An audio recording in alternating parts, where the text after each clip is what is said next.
Hey everybody, how are you doing? Welcome to BFR Tuesday. My name is Ed Cara and I am your host. If you're seeing this live, then welcome. If you're seeing this on YouTube, I post these on YouTube usually within the day or two after I've done these. And I do these every Tuesday as of right now, 1 p.m. Central Time. So today, I am going to go through a demonstration on how to do aerobic capacity training using blood flow restriction. So the value of using BFR while you're doing aerobic capacity training is that you don't have to work as hard as you would normally have to, nor as long as you would normally have to get an aerobic response or a cardiovascular response. So what I am going to do is I kind of want to start from scratch and take you just kind of through the process of how I would do this. And the first thing you need to know is, what cuffs are you going to use? I think pretty much most people that follow me know my favorite cuffs are the smart cuffs. So my legs are not exactly small. So I have a size 4 cuff, and I have 2 of those. So I'm going to put these on so you can see how that goes. I'm trying to figure out how to do this so everybody can kind of see. Okay, so I got the cuff. Now I want to make sure that the little valve is going to face forward towards my front. So I'm gonna bring this up as high as I can go. And then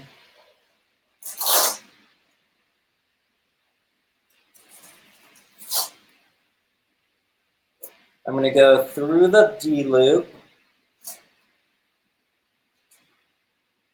And now I'm going to make this as tight as I can before I inflate it. So this cuff needs to be as high as it can go and as tight as it will go. And then you see these little, it's hard to see, I know, because I have black pants on, but these little wings, and I'll show it a little closer, but these little wings, whenever you're doing an exercise for the lower extremity, I recommend putting these little wings on. And what they kind of look like is this. Let me see if you can see it. These little wings. Okay, so you can see the little wings pop out. And so when this wraps over the top, the wings can lay flat. It prevents the cuff from doing this under high pressures. Okay, so I've got this guy on. I've got the valve facing forward. Okay, there was a little air in it from when I was using these before. I'm just going to rotate this around just a little bit so it's more to the side. A little more comfortable. Okay, so now I'm going to take this cuff. Again, I want the valve facing forward, and I want this as high up as possible.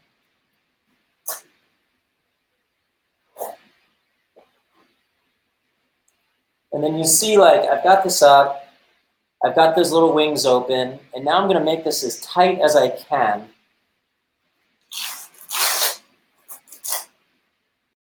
Tight as I can.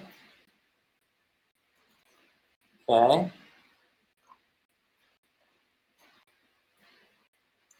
And I flap that over.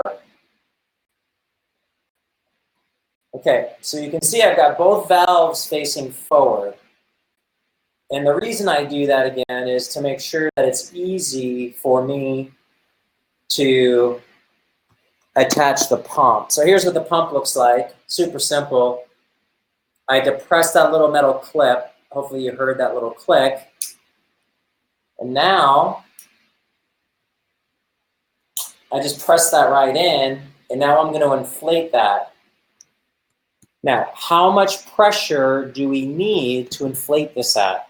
That's called your percentage of limb occlusion pressure. Limb occlusion pressure is, by definition, is the amount of pressure that I would inflate this cuff that doesn't allow any blood flow into my limb or venous return out of the limb. So I'm going to find that right now. You can do this a couple different ways. You can do it with what's called a Doppler.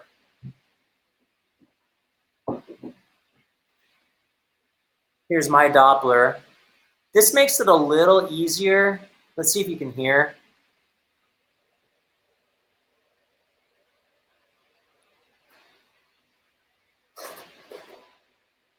And then what I do is I just attach this and I would find my pulse.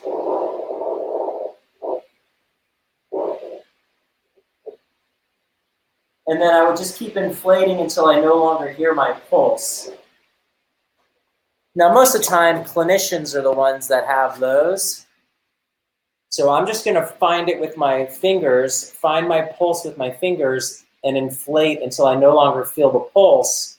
And then I'm going to train at a percentage of that. So, all right, I know it's getting a little confusing, but let me just show. So I'm going to find my tibialis posterior pulse, which is behind my little bone back here.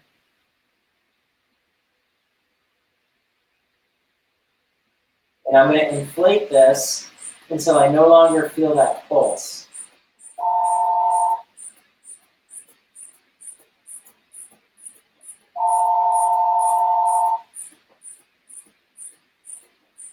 So I'm right around 200, I no longer feel the pulse.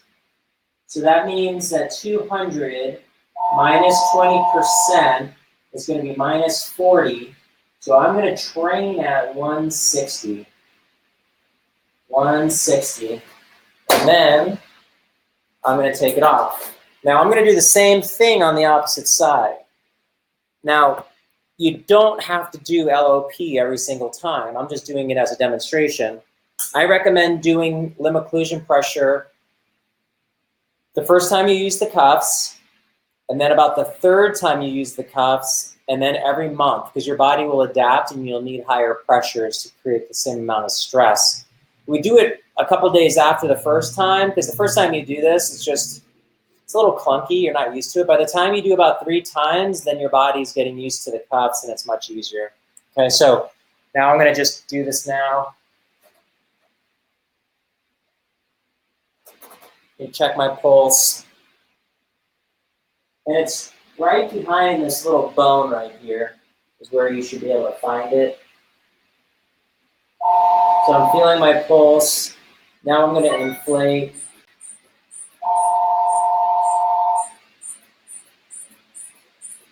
Your left and your right LOP will not always be the same, so just FYI. And again, it's right about 200. So I'm going to drop this to 160. That's 80% of my LOP. I'm going to detach the cuffs. And now I'm inflated. Okay. So now I'm going to jump onto the treadmill. I'm going to increase this to a 1 incline.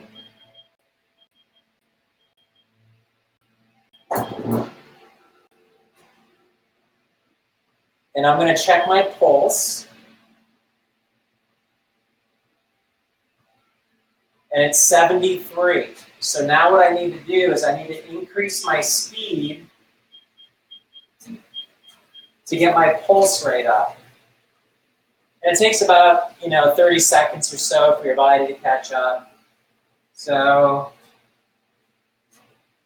heart rate slowly increasing. I'm at 180. I'm at 80. I'm going to increase my incline. So I'm going to do both at the same time and gradually bring them back up, just so that I'm walking at a not too fast of a pace, but one that's comfortable.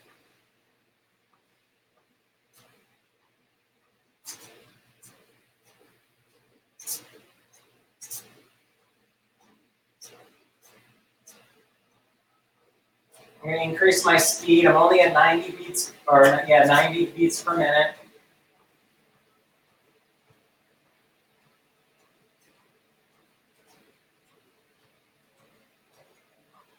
And I'm going to increase my incline a little.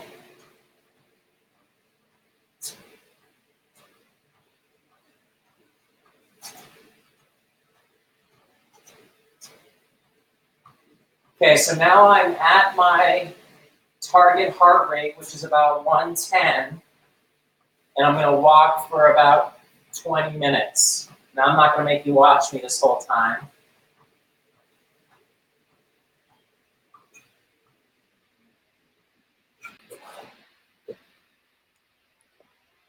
But after the 20 minutes, then I would deflate the cuffs. And let me show you how to deflate. I just press this little button, and I try to do a little slow amounts at a time until I get all the air out. And then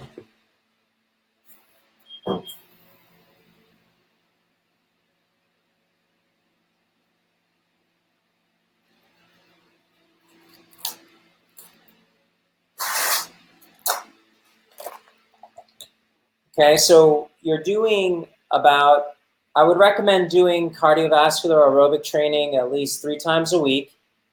With BFR, you only need to do it about 20 minutes max, and you're going to do it at about 80% limb occlusion pressure. And if you're deconditioned, like you haven't been training at all, start at 30% heart rate reserve. I have another video on how to calculate heart rate reserve. I just posted it today on my YouTube channel. So 30% heart rate reserve for 20 minutes at 80% limb occlusion pressure. And you start doing that every day. Not only will it help your heart, but it will also help the strength of your legs and the strength of your knees and your hips. So you kind of get a 3-fer with just doing a walking. Now, if you can't walk, you could also get on a bike and do something similar. So you have many different options with what you're doing. Just got a question. Will I be showing demo with upper and lower body free weight training? I wasn't going to do it today because I try to keep this because I'm right between patients. But I will do that and post something on my YouTube channel today. I'll do a demo or I'll do something on there. But I would basically do the same thing. Cuff goes on, upper extremity, we train at 50%. I do 30 reps, 30-second rest, 15 reps, 30-second rest, 15 reps, 30-second rest, 15 reps, then deflate, and then move on to the next exercise. So I'll post something on YouTube today for that. Any other questions before I call it a day?